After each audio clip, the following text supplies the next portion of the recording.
98 540i misfire due to clogged catalytic converters.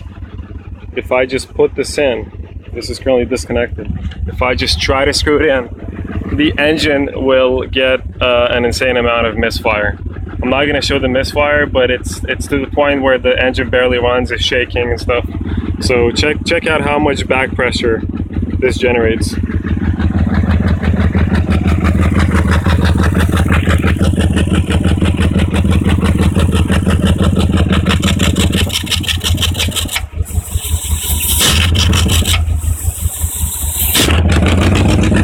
And you can instantly hear the engine dying. And by back pressure, I just meant pressure inside the exhaust.